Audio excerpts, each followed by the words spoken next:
first or do I go first? Go ahead. It doesn't matter. Okay. Well, good afternoon, everyone. I just want to also acknowledge that I have benefited since I've lived in Saskatchewan for the last 30 years from people who have come before me. I'm an immigrant to this province, to this land, and it took a while for me to actually say that. But in saying this, I just want to acknowledge since post Truth and Reconciliation Committee report and call to action, I think it has created space for all of us. It has created space for all of us to really acknowledge our identities and be proud about that, and really acknowledge this country that we are building, rebuilding, really needs all of us, working together. So I just want to make a note of that. I'm really honored to be here, and thanks for asking me to join you, Ryan. I missed the actual launch, I think, about a month ago, and I was traveling. So it's really nice to be able to do this with you today. I'll just very quickly state my sort of association with the book. I think I got an email from Ryan sometime, in the middle of last year, saying, I'm going to write a book on COVID. I want to talk to you. And, so we had a chat. And when I got the draft, it was back in March, I think, March 2023. I was on my way to Mozambique. I couldn't read it on my way to Mozambique, but I made sure that I read it on my way back from Mozambique. I'm glad that it was a long haul flight, about 30 hours. I just couldn't put it down. So the longest leg, from Maputo to I think to Lisbon, and back from Lisbon to Toronto. It is a page turner. It's just so evocative, and I was telling someone, really sort of having lived through in this province the last 3 years, what I was reading really brought to life, what we had just experienced collectively, in this past 3 years. So congratulations, Ryan. It's a really important contribution. I like to think that it is writing into the record, the historical record of Saskatchewan and public health, and medicine, and social health. And if people like you don't do this, I don't know, we're going to have perhaps collective amnesia. We already kind of begin this. Who wants to think about COVID anymore? We hear that people are getting sick, but it is a nasty flu that is going around. Maybe true, but it could also be COVID, So we are kind of almost sort of, developing a bit of an amnesia. I think it is a bit of a survival mechanism for humanity, for us, but it's also, I think, we lose lessons, the opportunity to learn lessons when we forget things. So with that introduction, I want to ask you first, I have some notes, I have some questions that will just trigger a conversation. We'll spend about 25 minutes just having a conversation between the two of us, and then we will invite questions from the floor. That's kind of the plan. So, Ryan, what motivated you to write this book? Was there like a seminal event, observation, or was it a series of cumulative, experiences and observation, or some of both? Well, first off, thank you, Nazeem, for joining me today, and thanks for taking the time to read the book on the plane. I noticed as Kent was waving around the first book that it's about a third as thick as this one, so I'm glad to know you needed the long flight because it was hard to put down and not just a really long book to read. I want to, before I get started, just say hi to everyone. It's nice to see some colleagues. I used to be with the Division of Social Accountability, so it's a real honor to be back home with CH&E and the Division of Social Accountability and see colleagues from public health and the university. So thank you for joining us today and for your interest in the stories in this book. I first started writing this book as a very different project because I had a very different job. I was imagining, this was winter of 2021. We'd just been through the second wave, which was the first one that hit us hard here in Saskatchewan.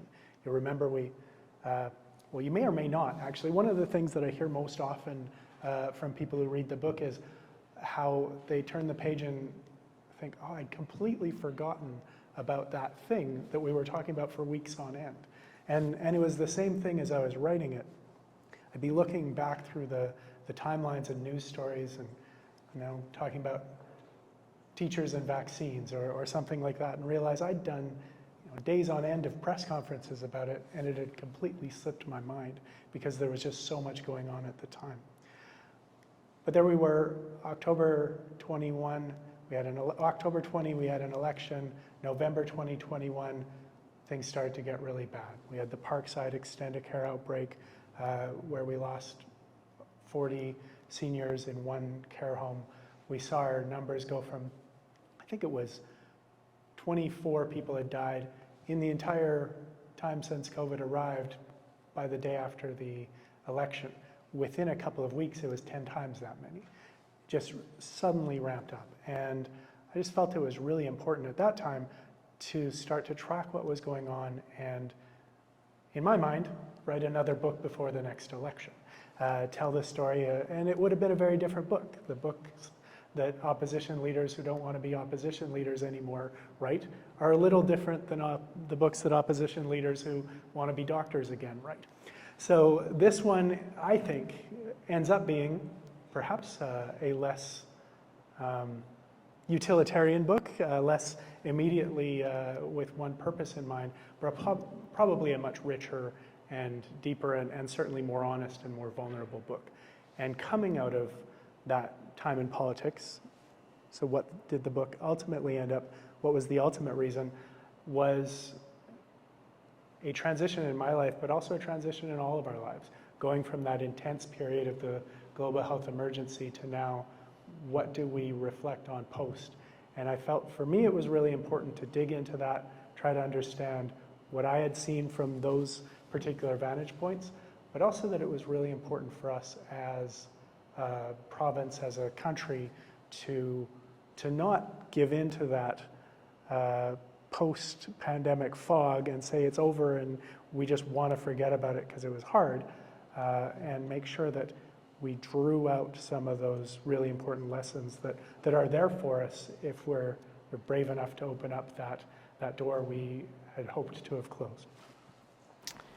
Yeah, not wanted to forget that important period in our lives, and so I think we already saw Dr. Starbird share with you the title of the first book, A Healthy Society. This one is called A Healthy Future. It's not surprising as a physician to have health prominently figured in the titles of both books. That's what unites the two books, I think. Can you tell us, from your mind, sitting here and looking back, what are perhaps 2 or 3 key lessons that we are taking away from the acute phase of the pandemic, that we need to not only remember and pay heed, but actually also apply going forward to create better institutions, better society, and better way of interacting with people in general. So what are 2 or 3 key lessons, you think? So to draw back on that first book, and I think if you wanted to compare A Healthy Society and A Healthy Future as books, The Healthy Society is sort of the manifesto. This is the core concept, and A Healthy Future is an examination of that concept in the case study or context of what happened with the pandemic in Saskatchewan and Canada as a whole. So, and the reason I say that is because the first lesson is very much the story of the first book, which is coming down to this core idea. And folks who are in the professions that you're all in and the fields of study that you're all in, this will make sense to you and perhaps seem even a bit too obvious to state, but health is the most important thing. It's the best measure of whether we're doing well as a society. If people are living long, happy, and healthy lives, we're getting something right. If people are dying early or dealing with avoidable, preventable illness, then we're getting something wrong. We have that measure, and it's a measure that is reflected in our language. We talk about healthy appetites, healthy debates, healthy relationships. We toast to each other's health. It's prominent in our language and our values. When you look at the concept of what makes a difference in health, and I know you're all very familiar with the social determinants of health, that's the roadmap for how to achieve that healthy society, for how to attain that very measurable measure of success, that metric of success for our society. So you've got a roadmap that maps exactly onto what governments do. Income, education, housing, food security, the wider environment, those all map onto departments and ministries. The concept of the social determinants of health with the target and goal and destination of the healthiest province, healthiest country, that should be the guidebook for how our governments operate. And what the pandemic did, often when we talk about this, we talk about investments that happen today, upstream and choices that we make today that might have an impact 5, 10, 15 years down the road. Investing in childcare, early childhood education means longer lives for kids who have their whole lives ahead of them, and we see the results decades down the road. During the pandemic, we saw two things happen. We saw that foundation of health as something that we recognize as important, but not necessarily talk about all the time, become front and center. It was the only thing we were talking about. And this notion and understanding that if you don't have your health, nothing else matters, became so clear. You can't have a functioning economy if you're overwhelming your hospitals, if you're having people dying by the thousands of preventable diseases. You have to stop and deal with that.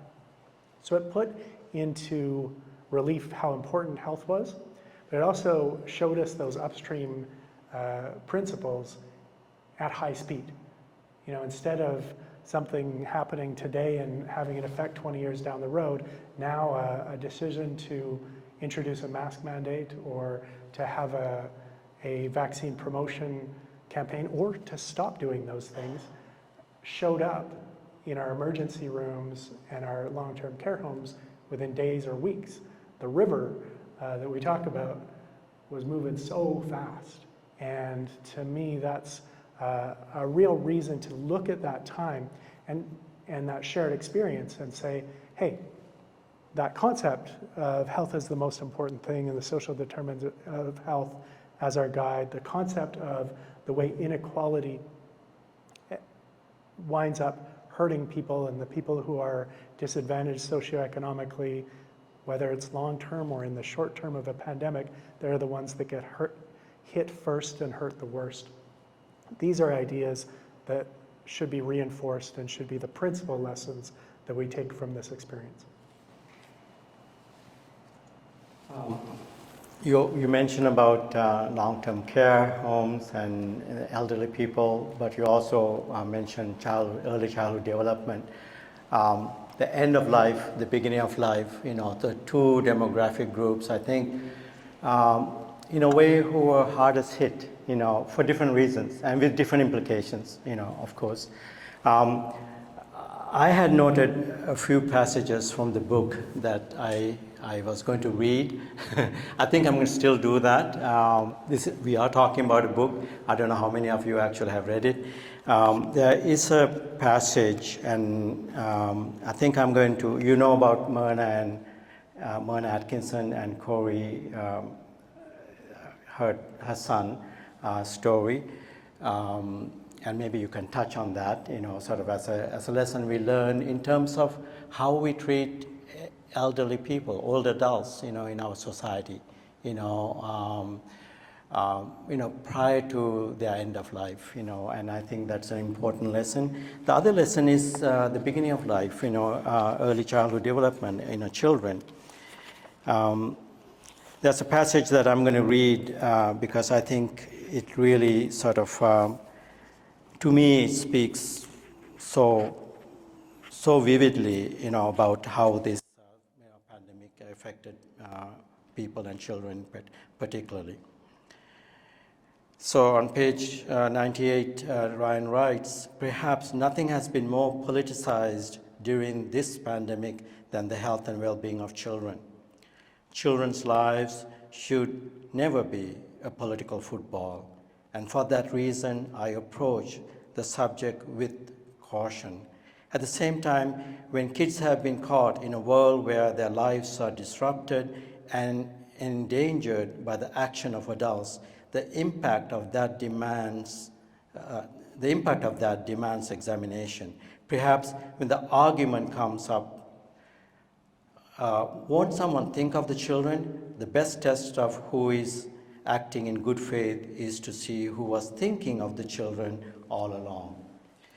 And in this chapter devoted to children, the last paragraph, I think, sets the whole theme and message for the book in my mind. "With the growing rates of respiratory illness and the unknown future impact of repeated COVID infections on children, it is not too late to act to protect kids. This includes measures such as transparent sharing of information on outbreaks, increased ventilation, including the use of HEPA filtration, and masking in periods of regions where risk is high. More importantly, in the long term, the best protection for our kids is an educational system that is well-resourced, decreasing the level of stress by properly supporting teachers, making sure classes weren't overcrowded, and finding the supports kids need to catch up after a difficult time is the best way to ensure healthy children this year and for a lifetime to come. How we provide for kids today will make all the difference in whether we have a healthy future tomorrow." So, when we talk about children, when we talk about educational systems, this was written sometime last year, 12 months ago, and all we have to pause right now is to really, really think about what is happening in our province when it comes to children in schools, parents of children, and again, children are used as political football, right now. So,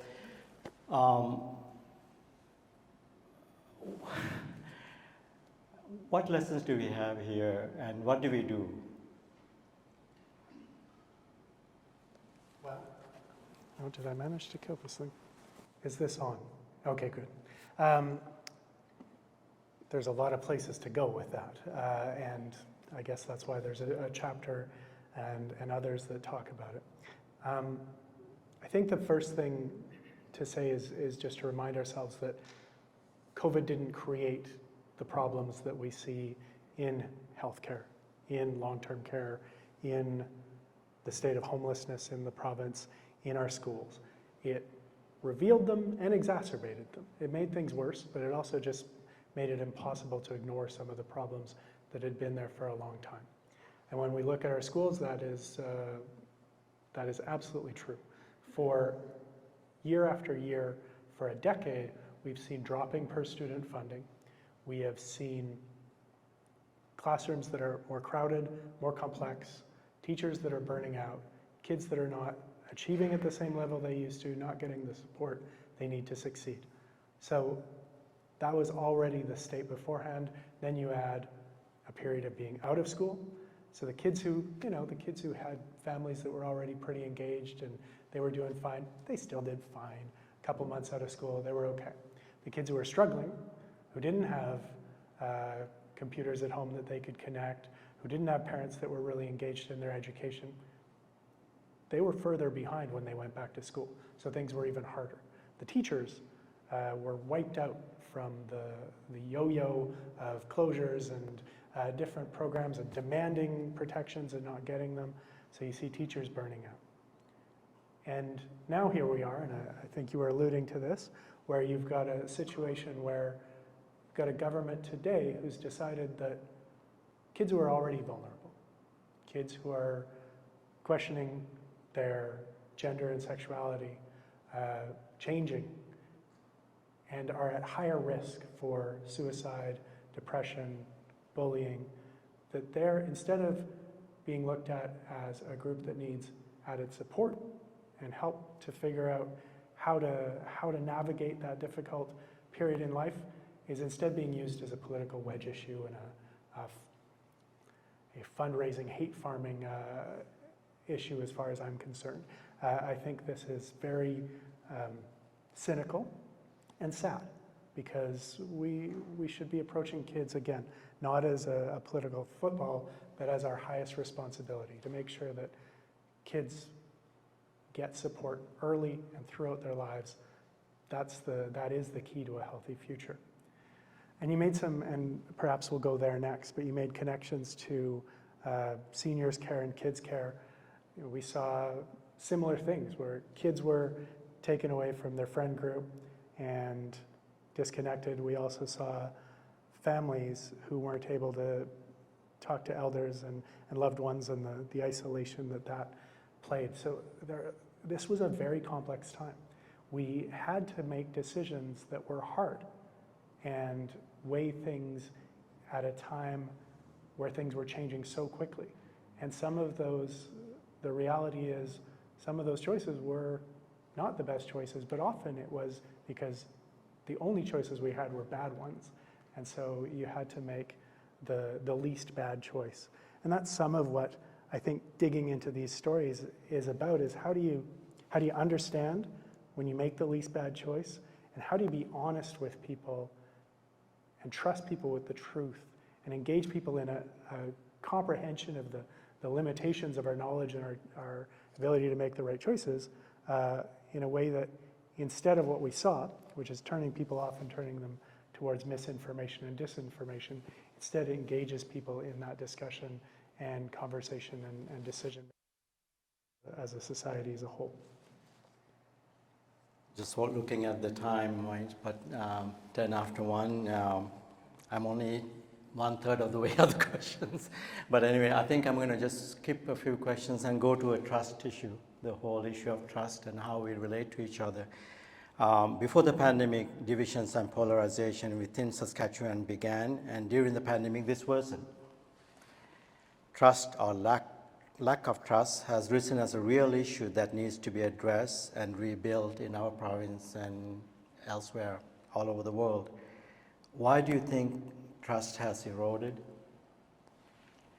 What can we do to rebuild trust on public institutions, including in public health, political leaders, media, and even scientists? I started to talk a little bit about that in the answer to the last question, about some of the ways we need to approach difficult conversations with the public. And I talk about this in the book as some of the key lessons. And one of those key lessons is that we need to fight for the facts. We need to stand up and say and support people who are, like yourselves, figuring out what's really going on.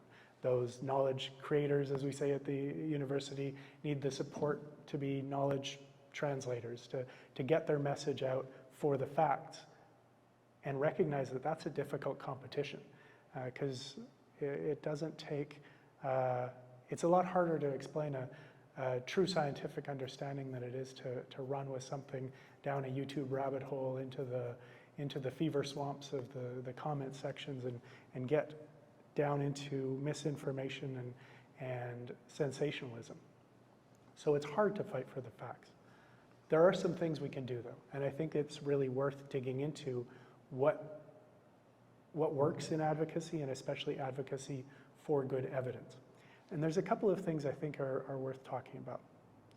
But just before I go there, I want to talk about one of the things that I think was and it's related, the biggest missed opportunity in Saskatchewan with the arrival of COVID. And this isn't about politics or scoring points, but it was just, there was this point where we brought into the legislature an offer. Let's work together on this. And in fact, on numerous occasions, I wrote to the Premier and said, it's not about us, but we're here to help. Let's create a table that involves people from higher education and K-12 and business leaders and labor leaders and government and opposition and health and all of the different sectors, First Nations and Métis leaders. Let's get around the table and work together on this instead of pointing the finger. And unfortunately, the first time we offered that in the House, said, hey, let's not have a snap election and go to door shaking everyone's hands when a new virus is arriving. Let's work on this together. The government laughed. And they called me Dr. Doom and his Caucus of Gloom. That was a good one. And I'm fine with getting wisecracks, but it's just such a missed opportunity. We could have done so much better. And then the next step that comes after that is, if you're working together, then you share what you know at that table and you share what you know with the public. We need to trust people with the truth. We saw an inclination from the very beginning to tell people less than they needed to know. One of the stories in the book is the story of Alice Grove. I spoke with her sister, Eleanor. Alice was the first woman to die of COVID-19 in Saskatchewan. And she was watching the news, and she said, they didn't say there were any cases in North Battleford, so I wasn't worried about it, so I kept going out. If I'd known that it was around, and the data showed that it was already there, then I would have stayed home. And that's just such a simple, real example of the way in which people's choices do change when they have more information. So trust people with the truth, because if you don't, they can read that. They can see, I'm not being told everything. I need to go somewhere and find out what's going on. And there are lots of people ready to tell them things that aren't the truth. So we need to trust people with the truth. We also need to trust people with the information that we only know what we know now, and it will change. And we also dug into, this will be a couple of weeks. Or I remember the April 2020 reopening, which was great news, things were going well. But it was presented as we faced this together, past tense, instead of this has gone pretty well so far, let's open up, let's enjoy that, but here's what happens if things get worse. Or some of the initial digging in the heels against masks, and I always laugh at the police tape that was around the playground across the street from my house until August of 2020, and kids couldn't go and play outside long after we knew that wasn't necessary. Be willing to say, our information will change, this is what we know now, and we're going to come back to you. And I'll just a final thing on this point, been reading a lot of Timothy Caulfield lately. I don't know if you've heard of him. You might know him from U of A, Dr. Stobart. He's a researcher who works a lot on misinformation. He wrote a book called Why is Gwyneth Paltrow Wrong About Everything? Which, love that title. He picks apart the Dr. Oz's, et cetera, of the medical misinformation world. But he talks about not just debunking, which yes, you need to argue with bad information, but pre-bunking. So say you're releasing a new vaccination, you come out and say, here's the reasons it works, here's the reasons it's safe, here's also all the crap you're going to hear about it, be ready for that, and that really helps people to have that critical reasoning. So that all comes back to, it's a bit of a long way to your question, I think there are ways we can establish trust. I think we've missed opportunities to do so, and one of the lessons I hope we take the time to learn now is how to prepare ourselves for the next time something big happens, that we build trust instead of seeing it break down so easily. Thanks for sharing that, Ryan. You know, I have, I've always thought during the pandemic, we have 10 provinces, 3 territories. We have one province where the opposition leader is a physician.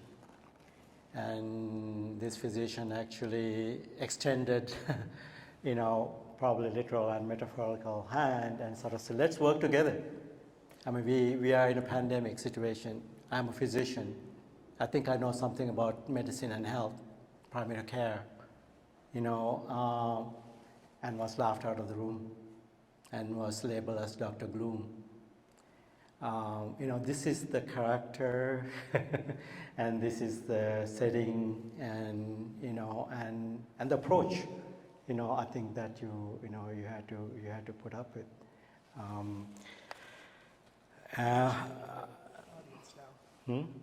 We should go to the audience. Let's do that. Let's go to the audience. I always have a few more questions, and I'm happy to take any questions from the audience. You want to build on anything that we have already talked? You have something that we haven't touched on? Okay. So Ryan, thank you. I haven't read the book. I haven't looked at what the chapter titles are. But one of the things that I have been concerned about is the other big missed opportunity from our national government to actually take more leadership and maybe there could have been things done there that could have helped right now our whole healthcare crisis that they could have set up opportunities to meet. And is that an issue from the national or is that the provincial government part of this or is it just the wrong time? I just think we missed a wonderful opportunity to actually fix our healthcare system as we go forward. And I know Nazeem has been doing a lot of looking at the way we share data and the fact that we don't actually share information well from province to province. One of the things I often reflected on as I was watching coverage of how the world was responding to this was, here's what Vietnam is doing, here's what New Zealand is doing, here's what Peru is doing.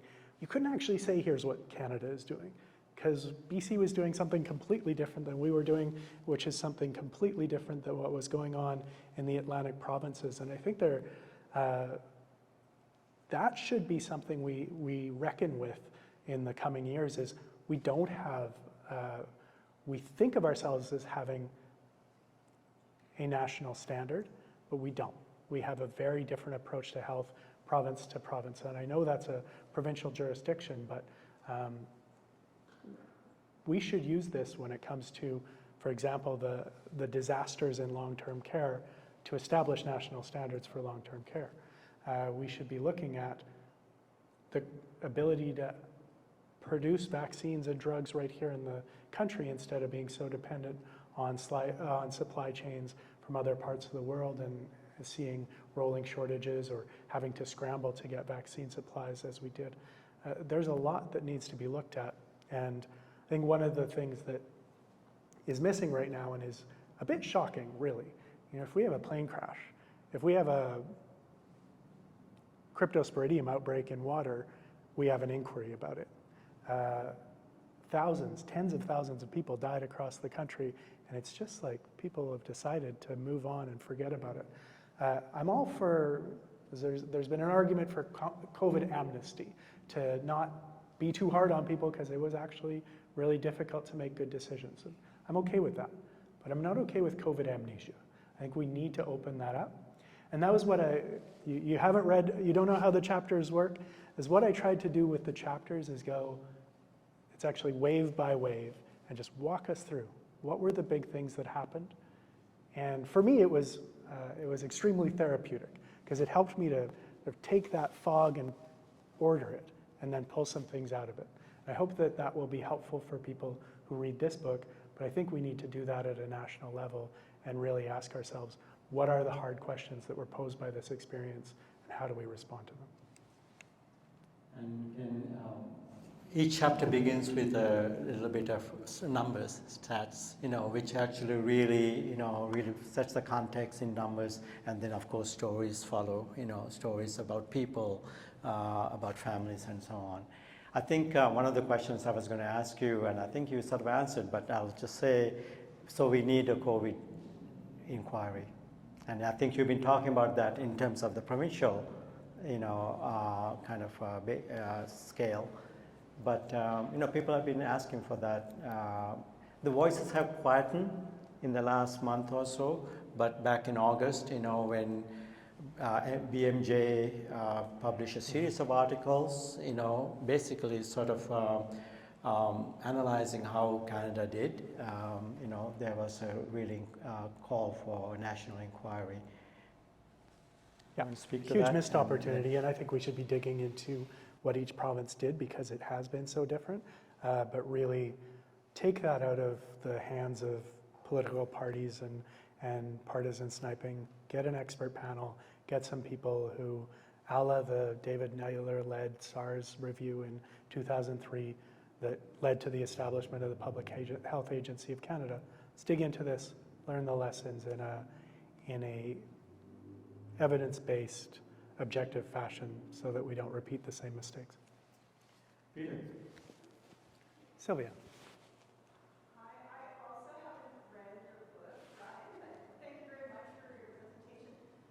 I'm wondering, what I heard was a lot of what went wrong, and I'm wondering if there's content in your book around what went right and what strengths we could build on.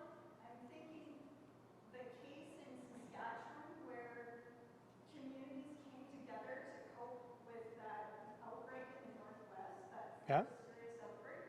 And there were some really positive things actually that came out of that experience. So just wondering if there's any other things in the book that touches on that. Absolutely, and thank you for that. It really is so easy to drift into the negative, but there were amazing things that happened. The response to the LaLoche outbreak was incredible, and even those first weeks and the solidarity that people expressed, the pots and pans being banged for healthcare workers, there were moments of social solidarity unlike anything I think most of us experienced in our life. You can't help but look back at that with a bit of bittersweet. That's nice that it was there, but sad it didn't last.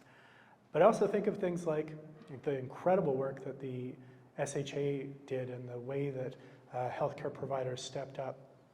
For example, I remember running around with an ID specialist and an anesthetist and a general surgeon. These are busy folks, much busier than me, doing vaccine clinics in seniors' homes, and just the joy on their faces to be able to do something and be part of it, and the work that went into what was an incredible rollout. And Saskatchewan, in fact, led the way in vaccinations for the first months. Then some politics took over and we really slowed down and wound up last. But there were those periods where we were so organized and so effective. And of course, it would be wild to talk about COVID-19 and not recognize that we went from a completely novel virus that was sweeping the world, killing so many people. Tracy, I'm sorry, you two look a little bit alike. You might have heard that before. Yeah, and I haven't seen you in a little while, so I'm sorry, Sylvia. Keep those straight. Took me a minute for that to sink in, God. Anyway, we went from this thing that's sweeping across the world and nobody knew what to do about it to not one but multiple effective vaccines within a year. Imagine if that hadn't happened. Imagine what we'd be talking about now if we were still dealing with a non-vaccine preventable virus. Just an incredible thing that exists, was put into place, was made so available, and that here in Saskatchewan we were able to get it into so many people and save so many lives. Peter, please. This question sort of dovetails. I think we saw during the pandemic interventions around income, thinking about CERB, and sort of policy measures that haven't been undertaken for a very long time, sort of during the Liberal era. And just, I guess, to give an example, looking at the crime data in our neighborhood, there was an incident in the neighborhood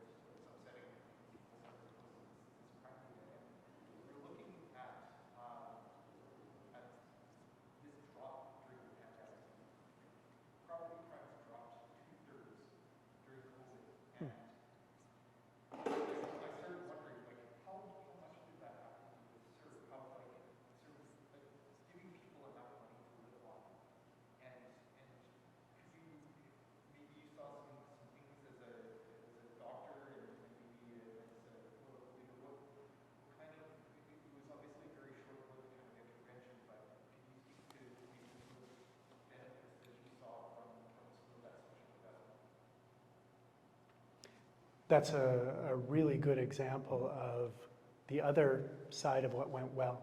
We did respond as a society and say, we're not going to let people be evicted from their homes.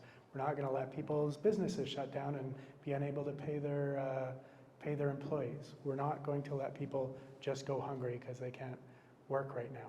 And so we got money into people's hands and supported people. There's been a backlash against that. You know, what was the impact on inflation? What was the abuse of it? But I think it's time that we actually now look at that, and I hope that there are people like the Evelyn Forget's and others who look at basic income that are digging into what was the impact of CERB and just how effective was that. We were chatting about this just before we started. One of the assumptions that we made at the beginning was that child abuse would increase, and that it would increase because people are scared, they're at home, things are rough, and they're not seeing the people they usually see that pick up on things. They're not in school and the teacher says, where did the bruises come from, that sort of thing. But actually, the admissions for child abuse dropped. And it seemed like the rates actually dropped through some of the studies. And the theory is that people were home and had enough money, so they weren't as stressed, and they actually had more time to connect in a way that wasn't as fleeting and stressful and difficult. And I think about that in my own family, spending more time with my kids while, pedaling to my office with my 8-year-old so he can do Zoom schools while I'm doing Zoom press conferences. And those are kind of special times. And I would never want to go back there, but there's a nostalgia for some of the moments where we did turn off the rest of the world and reconnect with our families. So lots to pick apart and think about there, but taking care of people and not making them absolutely scrape by at all times, just like not redlining our healthcare system at all times and actually building some slack into it, not forcing people to always be on the edge of okay, is maybe something we should learn from. Hi. Hi, thank you for writing the book. I'm just interested, we're involved in STBI, continuing medical education, and I noticed that you may have heard, of course, that we're one of the highest provinces for syphilis outbreaks and other STBI issues and problems. What are some of the lessons from the pandemic to this epidemic? That's a good question. Yeah, I went back into practice and I knew nothing about syphilis because we didn't ever see it, once in a blue moon, and now it's constant where I work in the west side and up north. We're also seeing big outbreaks in tuberculosis. That's my main clinical practice right now, is responding to TB outbreaks in the north. And we saw ways in which one infectious disease helps others to spread in kind of fascinating ways. Tuberculosis, for example, people are home more, and so they're in crowded housing, and they're coughing from something else. And there does seem to be some straight up biological reasons that COVID results in more reawakening of tuberculosis, of latent TB. Or, how did people's sexual patterns change during COVID? What was their access to prevention? What was the access for catching illnesses early and treating it before they spread to lots of people when clinics were shut down? There's a lot going on there. And I expect you're digging into some of those ideas all the time. But one of the things that is really clear, and I think was known before but further revealed, is who's getting those illnesses and who got the worst of COVID. It's the people who are already marginalized. New diseases, like old diseases, are very good at finding the cracks in our society and affecting and infecting the people who are most marginalized and most vulnerable. And so if you're wanting to reduce the rate of community transmission of infectious diseases at any time, try reducing the rate of poverty. It's the number one thing you can do. And that's probably time. I think we have come to 1:30. I see Natalie is standing up, so I think that's a bit of a cue or signal for us to wrap things up. I just want to thank you for your questions, for your attention. I hope this has whetted your appetite to learn more, to read more, and the books are there at the back of the room. And Ryan, thank you so much, and thanks for your contributions, both in clinic, in politics, and in words. Thank you, Nazeem. Thanks, everyone.